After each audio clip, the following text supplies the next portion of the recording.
కొణిదెల నాగబాబు ఇప్పుడు జనసేనలో కీలక వ్యక్తిగా మారారు. జనసేన అధినేత పవన్ కళ్యాణ్కు అండగా పార్టీ కార్యకలాపాల్లో చురుకుగా పాల్గొంటూ ముందుకు వెళ్తున్నారు. ఆయన ఎమ్మెల్సీ కావడం వల్ల ప్రత్యేక నియోజకవర్గం అవసరం లేకపోయినా పార్టీ విషయంలో ప్రాముఖ్యంగా వివరించేందుకు ఎక్కువ అవకాశం ఉంది. ఇప్పుడే వస్తున్న వార్తల ప్రకారం పవన్ కళ్యాణ్ తన సొంత నియోజకవర్గమైన పిఠాపురంలో పార్టీ బాధ్యతలకు నాగబాబుకు అప్పగించినట్లు సమాచారం. పవన్ కళ్యాణ్ ఉప ముఖ్యమంత్రిగా, పార్టీ అధినేత వివిధ కార్యకలాపాలతో బిజీగా ఉండే కారణంగా ఆయన తరపున నియోజకవర్గంలో అన్ని విషయాలు చూసుకోవడం నాగబాబు భుజాల మీదకు వచ్చే అవకాశం ఉంది.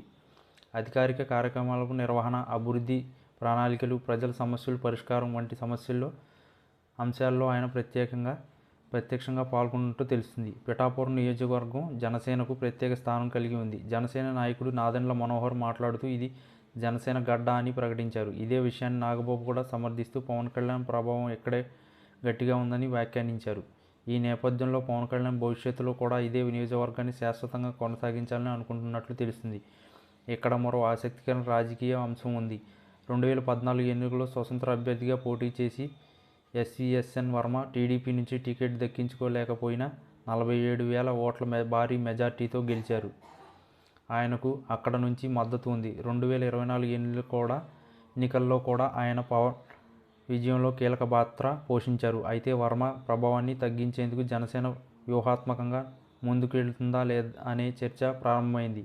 మెగా కుటుంబానికి చెందిన నాగబాబును రాజకీయంగా పిఠాపురంలో నిలబెట్టడం జనసేన ప్రణాళిక అన్న టాక్ నడుస్తుంది. దీనివల్ల భవిష్యత్తులో జనసేన ఆధిపత్యాన్ని మరింత బలపరచడం, పార్టీ విజయాన్ని వ్యక్తిగతంగా ఎవరూ క్రెడిట్ తీసుకోకుండా చూడడం సులభమవుతుందని అర్థమవుతుంది.